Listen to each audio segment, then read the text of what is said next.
50 years of neglect has left Bloomington Cave heavily coated with graffiti, while earning it the label of a trashed cave. In an effort to restore the cave's aesthetic and recreational value, 48 volunteers worked 7 weekends removing the graffiti through sandblasting.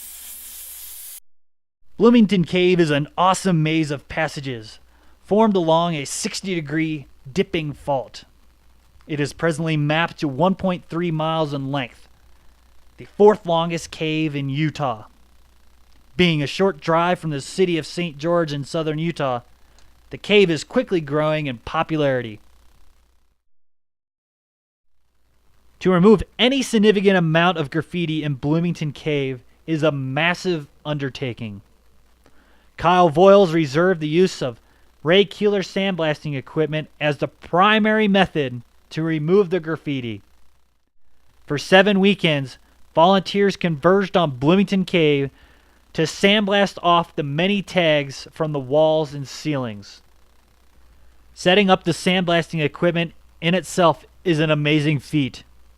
High-pressure hose and electric cords need to be run from the air compressor and generator on the surface to be split to the 3 sandblasting guns removing graffiti in the cave. Safety is a high concern for all the volunteers.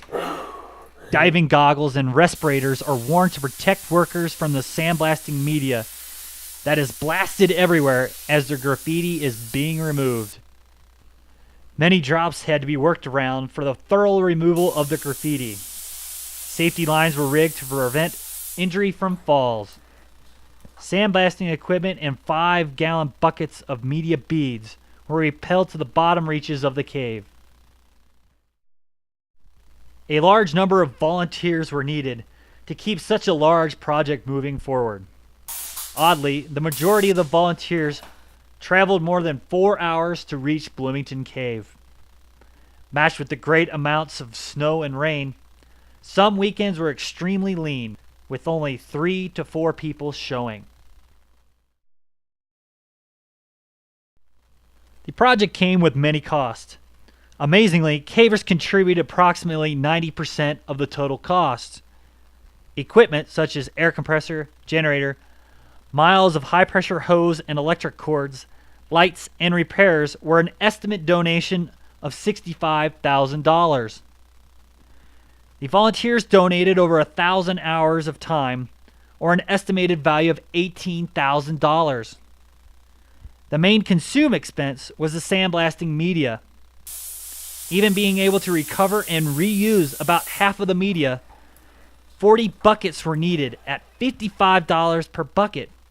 That's over $2,000 in sandblasting media alone. In the end, the total project costs were estimated at approximately $85,000.